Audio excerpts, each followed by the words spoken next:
오늘 말씀은 예수님께 기대어 기대하세요 라는 제목하에 은혜 나누겠습니다. 또 잠시 설교랑 이렇게 설교 내용과는 상관없는 그러한 축복이지만 우리 찬양대가 오늘 너무 진짜 항상 은혜스럽지만은 오늘 특별히 더 정말 은혜가 됐습니다. 동해물과 백두산이 우리 나라를 향한 축복과 더불어서 그래서 빈소년 비엔나 빈소년 합창단이 내한공원 공연을 하면 이 앞좌석은 거의 20만 원대요. 가까이에서 경청하고 싶으니까요. 근데 교회는 뒷자리가 40만 원이고요. 앞자리는 돈 주고 앉아야 되는. 근데 정말 우리 교회가 임재가 있는 물론 담임 목사의 모든 탓입니다. 성도님들을 닥달하고 이런다고 되는 문제 아니라는 걸 제가 알고 있어요. 제 기도의 눈물의 그 수준, 그게 이제 성도님들에게 흘러가서 움직이는 건데 이만큼 허락해 주심도 제 역량에는 너무 큰 은혜인데 더 기도하고 하려고요.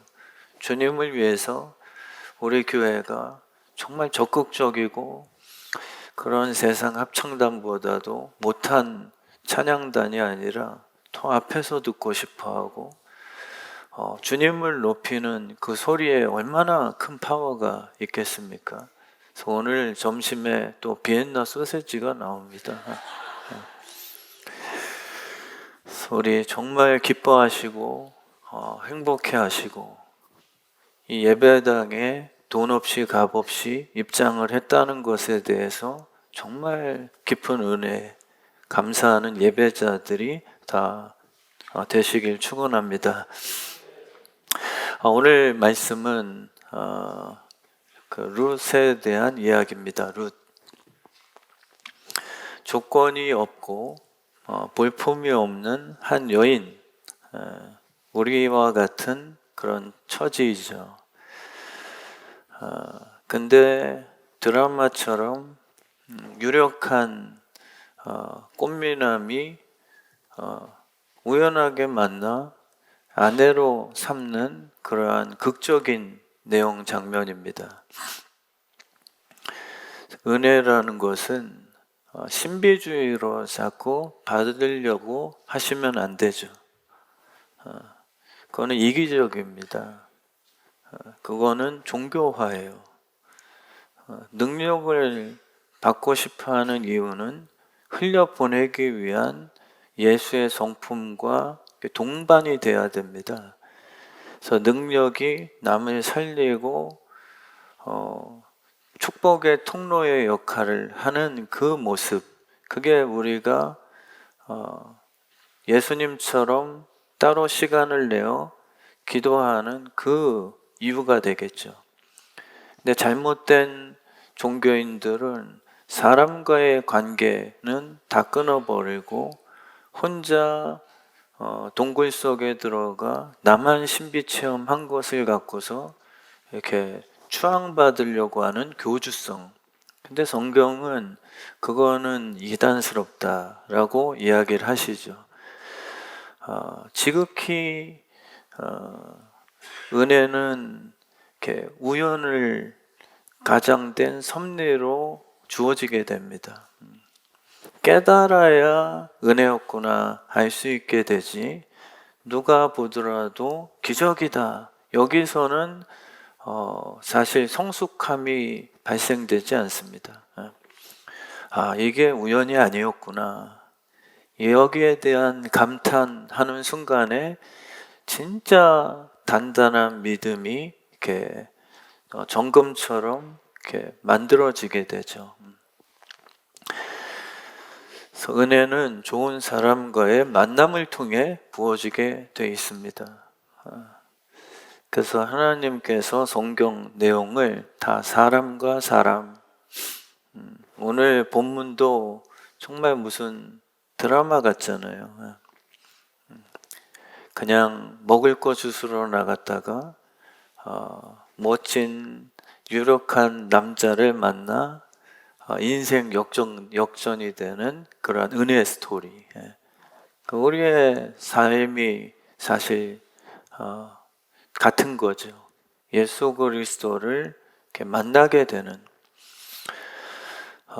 처절함 속에서, 우물 속에서, 버림당한 그 우물 쓰레기통 안에서 끙끙대고 있는데 우리 신랑 주님이 그 자리에서 요셉을 만나주시고, 우리는 대단한 신비스럽고 화려한 베드로처럼 그 산상에서의 변화산상, 그것만 꿈꾸는데 그런 곳에서 은혜를 경험함이 아니고요, 오히려 이 처절한 귀신 들린 세상, 구걸하는 그 자리에서 신랑을 만나게 되는, 나는 정말 가능성 없는 상태. 근데 그 룻을 바라보는 보아스의 심장이 달랐던 것이죠. 그래서 하나님은 신비적인 방법으로 우리에게 알라딘 램프를 하나씩 주어주시면 더 좋을 것 같아요. 기도를 많이 하고 40일 금식 후에 네 마음대로 뭔가 이렇게 사용할 수 있는 정말 기적의 램프 하나씩을 딱 선물해 주면 하나님 땡큐 할 수 있는데, 그런 방법은 절대 쓰지 않습니다. 주님은 스스로 인간이 되셔서 우리를 이렇게 만나 주시죠. 그래서 그 만남을 통해서 주님은 풀어가십니다. 그리고 이유를 대시죠. 그냥 우연히 만난 게 아니라 사랑에서 찾아온 것으로 그렇게 우리에게 속삭여 주십니다. 우리도 그래서 더 성령 충만할수록 성육신이 필요하고요. 너와 내가 다르다라는 자꾸 그 교만 떨미 아니라 유력할 때 그 유력함을 누구에게 혜택을 줘야 되는지에 대한 겸손한 지혜가 꼭 필요한 것이죠. 그래서 예수님은 돈놀이 하시는 분도 아니십니다. 우리가 11조 내면 그래도 빵꾸 내지 않는 그러한 성실한 CEO, 그것은 너무 그분의 마음을 오해한 것이죠. 그런 신실함 속에 그 수준에 있는 성도들에게는 그런 식으로라도 이렇게 믿음을 키워 나가시긴 합니다. 그러나 본질은 아니에요. 우리가 투자했기 때문에 투자금 몇 프로를 이렇게 보상해 주시는 그 본질이 아닙니다. 신랑 되신 주님은 사랑하는 아내의 빚을 다 갚아주고 싶어 하시죠. 저도 아빠인데 제 딸들이 건강하게 사업을 시작했지만 뭐 여러 가지 연약함으로 실패하고 남은 게 빚이라면 제 마음은 갚아주고 싶어서 뭔가 그때부턴 대책을 마련하게 되는 겁니다. 그러니까 하나님의 열심은 자녀들의 비탄감, 그래서 사랑의 빚 외에는 지지 말라고 주님이 말씀을 하세요. 그래서 그 사랑의 빚, 그게 무슨 뜻이냐면은 나에게만 기대라. 그리고 나 외에는 너희들을 상대할 때 사채업자 거다. 사랑 때문에 빛을 탕감해 줄 수 있는 존재는 없다. 빌려주되 이자가 뭐 무지막지하든 근데 나는 너희들의 그 빛을 사랑 때문에 아무 조건 없이 다 갚아주는 유일한 존재라는 것에 대해서 우리에게 이해시키시죠. 빛을 탕감해 주실 거예요. 여러분들의 죄로 말미암은 많은 빛들이 있거든요. 저도 빛클럽 목사입니다. 빛클럽 목사. 우리 주변의 목사님들이 김 목사 교회는 빚이 얼마예요? 얼만데요? 그러면은 자격 조건 탈락. 우리는 120억이야. 우리는 150억이다. 이 정도는 돼야 우리 빅클럽 회원 자격이 있다. 뭐 이러는데 저도 좀 껴주세요. 뭐 이렇게. 근데 부부가 되면 남편이 책임을 집니다. 요즘이야 뭐 이렇게 사람 세상에서야 각자의 원칙이 있겠지만 우리 주님은 우리에게 약속하셨어요.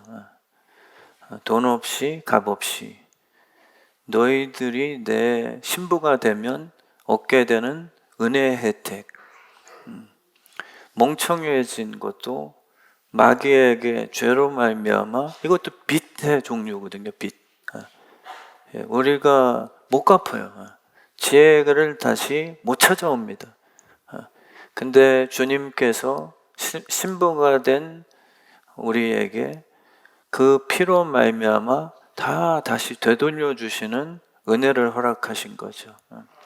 그 주님께 진심으로 이렇게 부탁을 하시는 게 기도예요. 사랑의 관계로 인해서 뭔가 종교적으로 하시면 안 되고요. 진심으로 나 같은 빚쟁이 여인을 왜 사랑하시는가에 대해 질문이 필요하고요. 근데 그게 주님의 존재거든요. 자녀들을 바라볼 때는 부부끼리 볼 때랑 좀 차이가 있긴 해요. 우리는 배우자감은 남자를 볼 때는 좀 뭔가 경제 능력, 그리고 우리 또 아내 배우자감을 볼 때는 좀 미모도 이렇게 보게 되고요. 근데 자녀는 태어나면 책임집니다. 그리고 부모 된 죄밖에 없어요. 자녀들을 바라봤을 땐 그냥 생김새도 아니고 그들의 탁월함도 아닌 게 태어나면서부터 오히려 조금 장애를 입고 출생하면 그 부모는 나 아니면 이 연약한 자녀를 누가 책임지랴 하는 그 존재적인 사랑이 막 타오르기 시작하거든요. 그러니까 하나님이 우리를 보실 때 육신의 부모일지라도 그 정도 수준이라면 천부는 진심이다. 하늘의 아버지 거룩한 신부는 너희들을 그냥 존재로 세상은 나 같은 수준을 누가 아내로 좋아할까? 내가 누구 사귈 수나 있을까? 라고 생각하는 자녀들도 있죠. 근데 그렇지 않은 거예요. 예수님은 먼저 신랑의 마음으로 저와 여러분들을 사랑하시기로 결정하신 후 찾아오신 거죠. 조건을 보고 찾아내심이 아니라 사랑하는 자를 끝까지 찾아내시는 그 신랑의 마음이에요. 마치 영화 속에 너무 사랑했던 여인인데 소식이 들려옵니다. 전쟁통의 노예로 끌려가 무슨 수치를 당하고 팔려갈 지경에 이르렀다. 그 멋진 신랑은 말 타고 달려가죠. 그리고 딱 누가 살려는 순간, 그 순간 나타나서 내가 돈 주고 이 여인을 살 테니 아무도 건드리지 마라. 근데 그 여인의 모습은 찢기고 화장도 안 한 상태의 초췌함. 근데 신랑의 마음에는 그 여인의 존재를 사랑해서 다시금 아내의 위치로 회복시켜 가꾸고 싶어하는 마음이 더 큰 거예요. 지금 이 순간의 탁월함이 아니라 사랑 때문에 어떠한 처지에 어떠한 수치에 가늠하다가 끌려온 돌맞아 죽어야 될 그 여인의 모습일지라도 예수님은 신랑으로서 그 여인을 찾아내신 거죠. 그렇게 비참하게 인생 속에 섞여 살아갈 수밖에 없었던 내 아내, 이쪽 저쪽 뒹굴어지며 깨지고 비참하게 몸을 팔아야만 생계를 유지할 수밖에 없었던 인생 속의 그 패배자, 오늘 룻처럼요. 근데 버리지 않고 주님은 그를 불쌍히 여기셔서 회복시키려는 마음으로 가득 차신 겁니다. 회복시키려고. 그래서 보아스란 이름은 유력자란 이름이에요. 우리 정경호 집사님이 만난 우리 조정란 집사님. 우리 정경호 집사님 마르셀이거든요, 영어 이름. 오늘 이후로부터 보아스 종으로 우리 또 개명하시길. 우리 보아스 이름은 유력자거든요, 유력자. 그에게 힘이 있습니다. 반면에 룻은 도움 없이는 살아갈 수 없는 빚진 인생이었어요.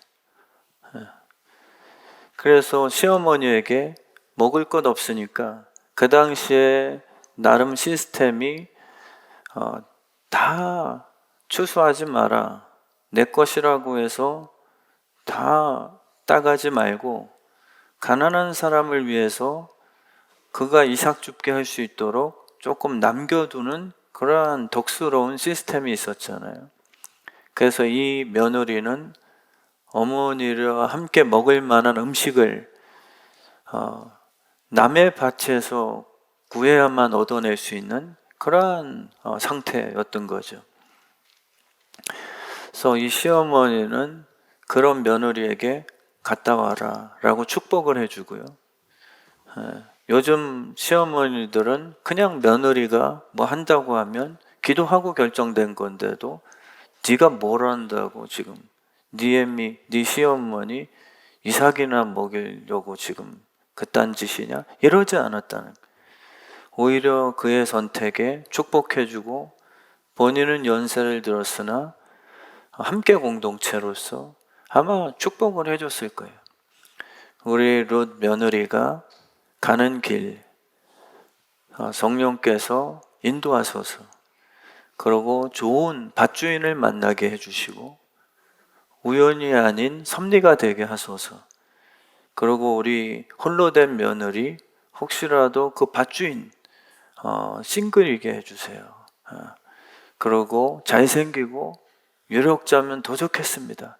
이 기도도 저는 분명히 했을 거라 생각하고, 제 딸들도 룻이 되면 좋겠습니다. 보아스 같은 자식들은 어디 없나 라고 생각이 들기도 하고. 그래서 그 나오미 시어머니는 축복을 해줬을 거예요. 근데 그 보아스가 멋진 안목을 지녔죠. 지금 보는 조건으로 아내감을 구한 것이 아니라 성령의 그 영안으로 그의 가능성을 읽어냅니다. 그래서 저 소녀는 도대체 누구냐? 그러니까 성령의 움직이심은 그 외관적이지만은 않습니다. 뭔가 이렇게 이루어져요. 그냥 지나칠 수도 있는데 놀랍게 이렇게 마음을 터치들을 해주시죠. 그래서 이렇게 만난 이야기들을 보면 뭐 어떤 집사님 부부는 목사님 부끄럽지만 클럽에서 만났어요. 이렇게 할 때 부비부비 하면서 만났는데 그것도 오해는 하지 마십시오. 큰 틀 안에서 성령님이 클럽 안에서 긍휼히 보셔서 부비부비 비비게 하신 거니까. 오늘 이 본문에도 보아스는 그 여인을 그냥 돕는 대상으로만 생각지 않습니다. 그냥 한 끼 이렇게 때우게 해주는 그런 사회봉사 대상으로만 생각지 않은 거예요. 함께 할 수 있는 그 동반자로서의 느낌을 갖게 됩니다.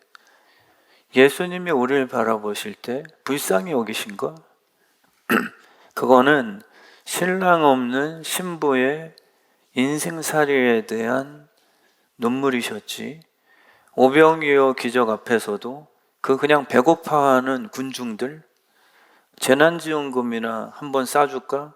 이 뜻이 아닙니다. 그래서 이들에게 인기를 끌어 내가 표심을 받자, 이 뜻도 아니죠.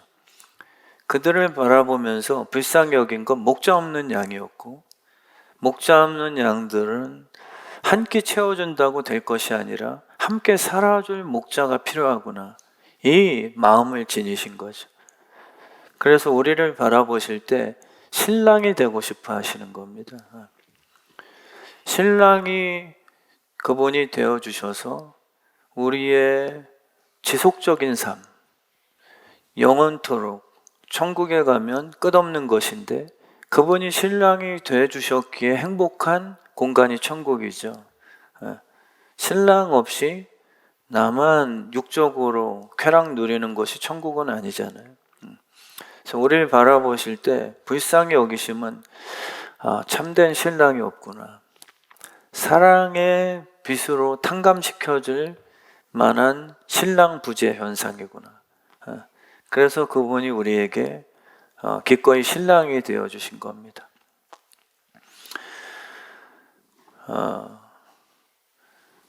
제가 예전에 어느 사업하시는 목사님, 조금 어색한 표현이지만 목회보다 사업에 성공을 하셨던, 연세는 70이 넘으셨고요. 근데 그분이 실제 저희 젊은 후배 목사님들 앞에서도 그렇게 광고를 하셨습니다. 본인이 구인 광고에도 냈다, 신부감 구하려고. 근데 우리 젊은 후배 목사님들도 잘 기억했다가 좋은 자매 있으면은 꼭 나에게 연락을 취해달라. 근데 거기에 조건이 그거였어요. 저도 그 조건보다 아내가 됐을 때의 혜택을 들어보고, 나도 성전환 수사를 하고 싶다, 그 정도로 혜택이 너무 좋은 거예요. 배우자 조건이 50대, 총 50대도 안 됐을 때니까, 고학력자, 나름 대학원 유학파잖아요. 그 미인을 치더라고요. 미인. 그래서 미인 아니신 분들은 이렇게 그 돈도 고민을 해서 빌리셔야 됩니다. 이분이 그 조건에 맞는 배우자만 만약에 소개돼서 내 아내가 된다면 그 혜택이, 특권이 그거였어요. 모든 빚은 다 탕감해 주겠다. 못생긴 분들은 주님만 의지하셔야 되는 거예요. 그 고급 세단 한 대를 바로 이렇게 신차로 빼주겠다.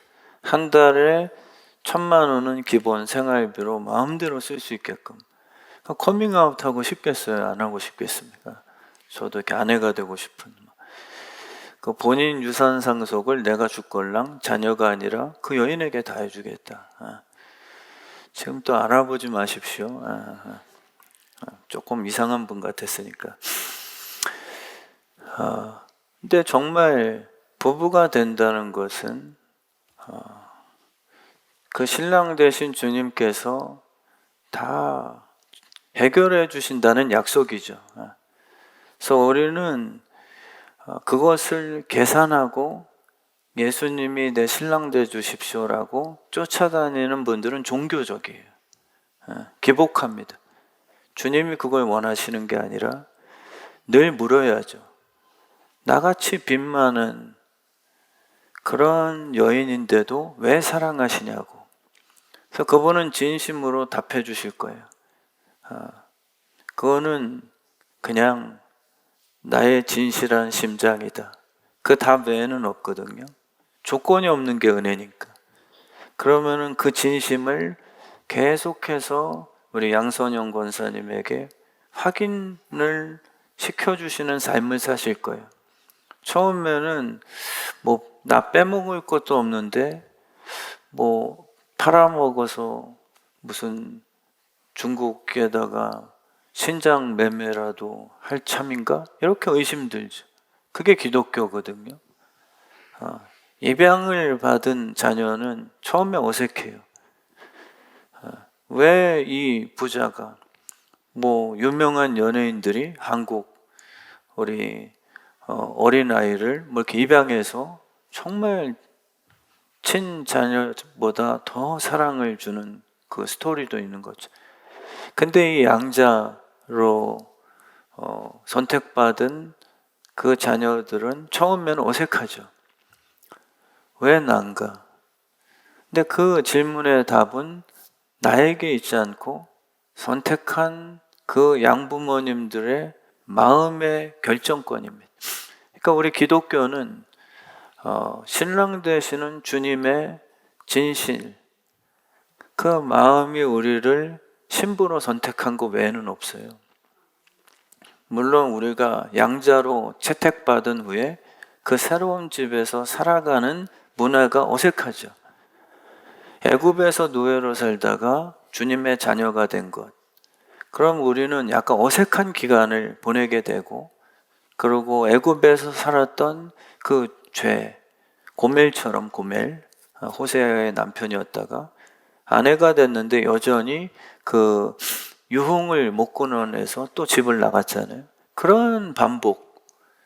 근데 이렇게 양자로 그 아이를 선택을 할 땐 그 부모님의 결단은요, 이 녀석이 마음을 열 때까지 내가 버리지 않고 그 70번씩 7번이더라도 반드시 이 아이가 내 진심을 알아주는 그날을 기대하는 것 외에는 없어요. 그게 기독교의 목표예요.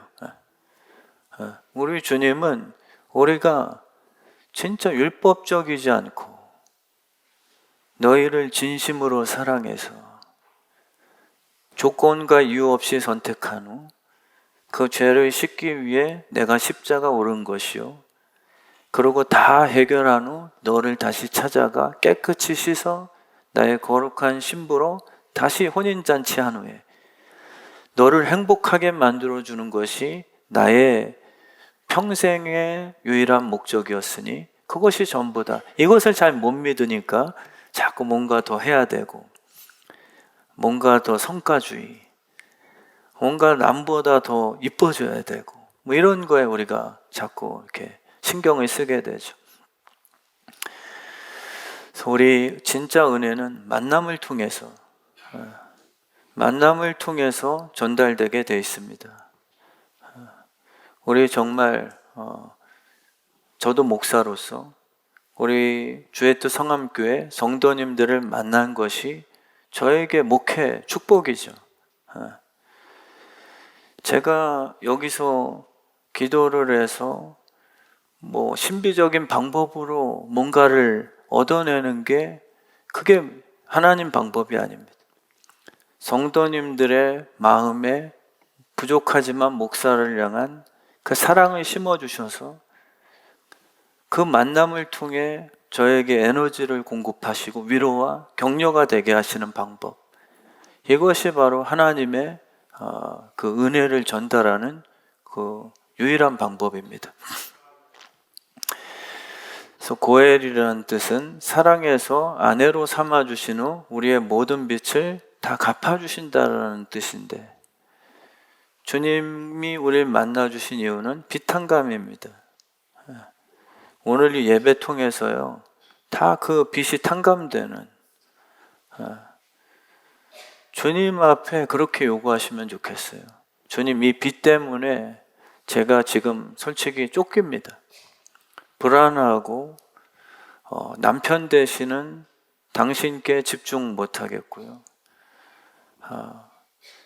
정말 악해서가 아니라 상황이 그렇습니다. 그러니 신랑 되시는 예수님, 이 빚은 내 힘으로 다 갚아낼 수 없으니 정말 신랑 되신 예수님만 집중하며 사랑하고 살아갈 수 있도록 이 빚에 대해서 주님의 은혜로 해결해 주십시오. 그럼 주님께서 그거를 잘라주시죠.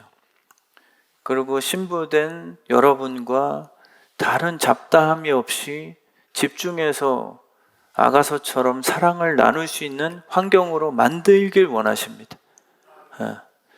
더 이상 그 폭력적인 사채업자들이 내 아내 주변에 들끓지 않도록 만들어 주시고 싶으신 분이 오히려 예수님의 진심이신 거죠.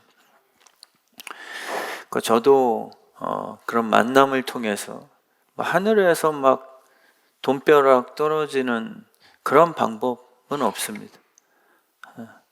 말씀드렸듯 우연 같았으나 하나님이 미리 다 내 개척을 위해서 예비하셨구나. 그것을 깨닫고 눈물 흘리며 그 귀한 신랑의 깊은 날 사랑하는 그 일하는 방식을 높여드리는 게 진짜 영성이죠. 개척을 할 때에도 보증금이 5천만 원 필요한데 도와주는 사람 없었거든요. 근데 누구 소개로 한 큰 가구 사장님을 만났습니다.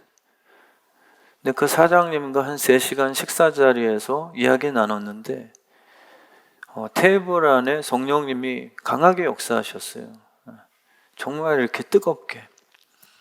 그러고 나서 이제 돈을 지불해야 되는 그 막바지에 그분이 거의 한 달 후에 수원까지 찾아오시고 좋은 식당에서 대접해 주시면 과일 바구니까지 선물해 주시고 마지막에 쇼핑백을 주셨는데 그 안에 5만 원짜리 현금으로 딱 5천만 원 들어 있었습니다.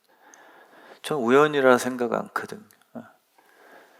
주님은 그런 만남을 통해서 우리도 역시나 누군가를 나와 만남을 통해서 이러한 응답의 역사를 또 해결해 줄 수 있는 축복의 통로로 우리가 쓰임을 받아야 되는 것이겠죠.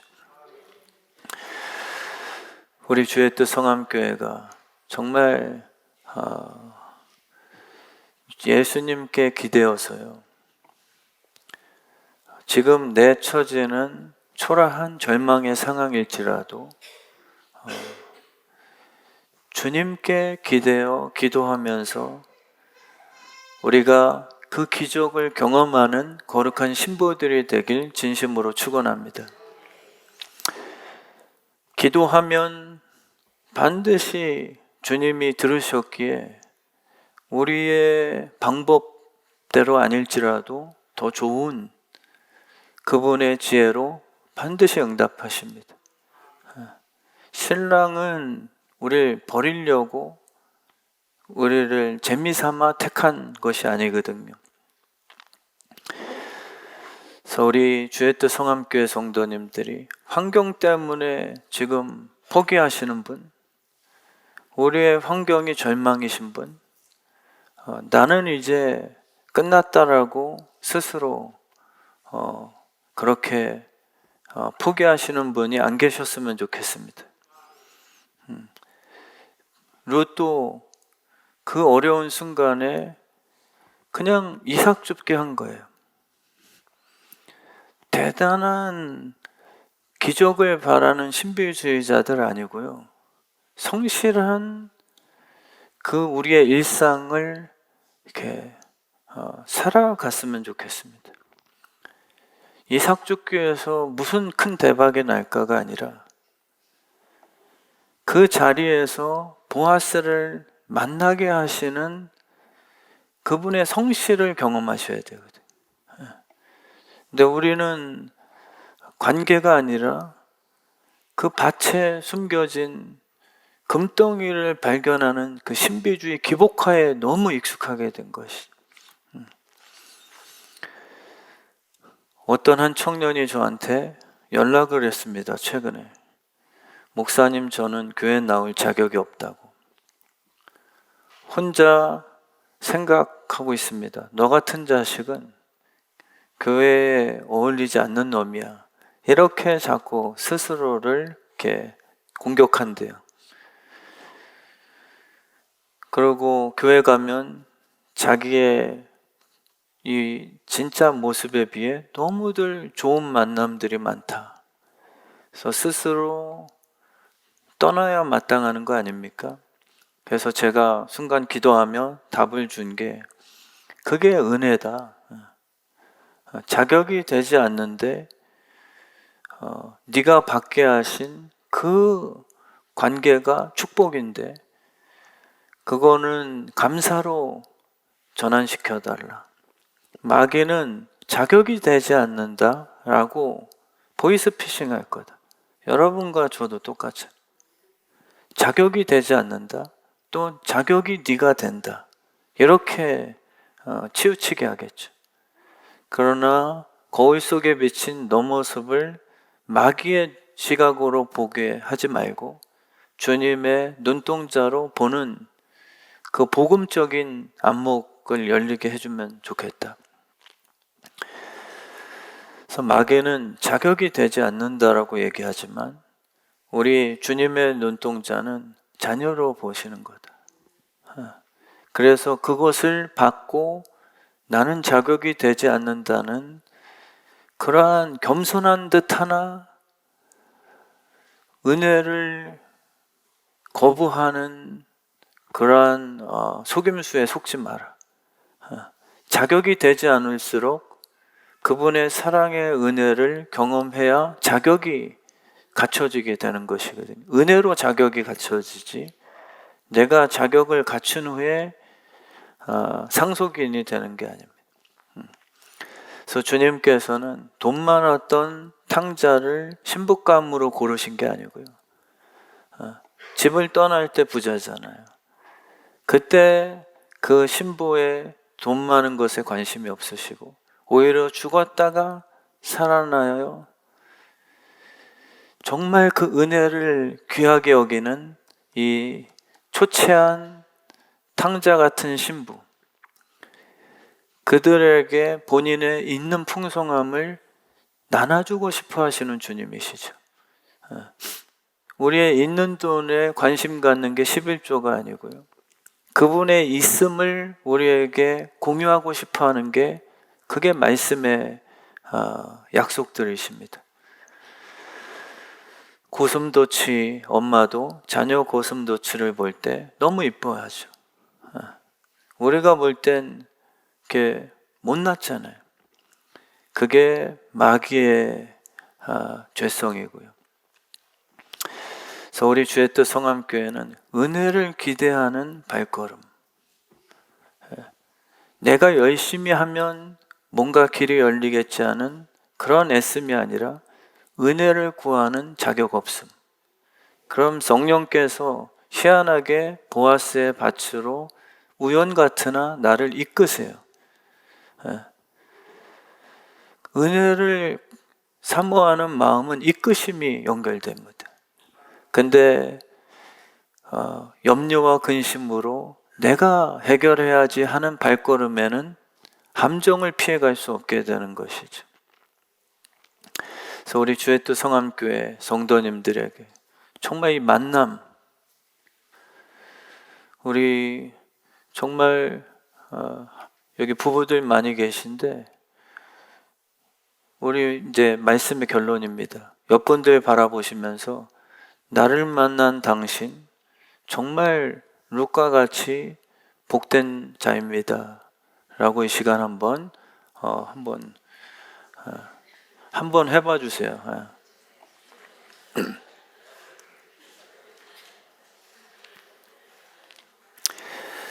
그래서 입양은 고아에게 선물을 단순히 주는 게 아니고요, 아버지를 선물해 주는 인생의 축복입니다. 우리는 그냥 재난지원금 대상자들이 아니거든요. 복음은 외로운 인생에게 그냥 도움 정도 주는 그 도덕과 윤리가 아니에요. 우리 기독교는 아버지의 집에서 영원토록 살 수 있는 자녀의 이름을 지어주는 놀라운 관계 회복입니다. 그래서 우리 주의 뜻 성암교회가 새로운 분들에게 이러한 은혜를 전달해 줄 수 있는 만남의 그릇들이 다 되시길 진심으로 축원합니다. 그래서 주님께서 너희는 다시 무서워하는 종의 영을 받지 말라. 종이 아니다. 양자의 영을 받았으므로 또 자녀가 됐으면 상속자다. 주님께서 우리에게 허락하신 말씀의 약속입니다. 그래서 우리 이 시간에 그 주님의 사랑으로 우리 책임져 주시는, 저도 교회 대출이 제 거 아니거든요. 배짜라가 아닙니다. 믿음이죠.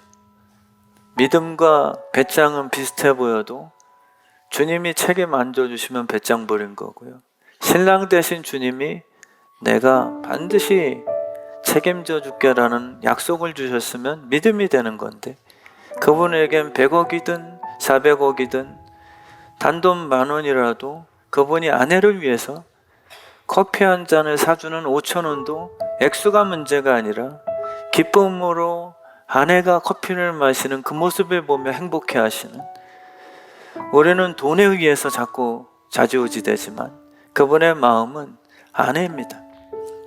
그래서 저도 진심이에요. 우리 주의 뜻 성암교회 이 빚은 주님 거잖아요 라고 지금 이렇게 계속 말씀드리고 있습니다. 사채업자가 오면 저 거 아니에요. 법적으로 여기 예수님이 제 남편입니다. 하나님이 우리 아버지세요. 그쪽에서 따지십시오. 이럴 수 있는 놀라운 축복을 주셨습니다. 그러면 그 은혜는 보아스가 루셀 아내로 택해서 진짜 탕감이 이루어질 거예요. 주님은 내 힘으로 하는 걸 더 싫어하십니다. 우리 정말 주의 뜻 성암교회가 이런 관계적인 만남의 축복의 공동체가 되게 하실 줄 믿습니다.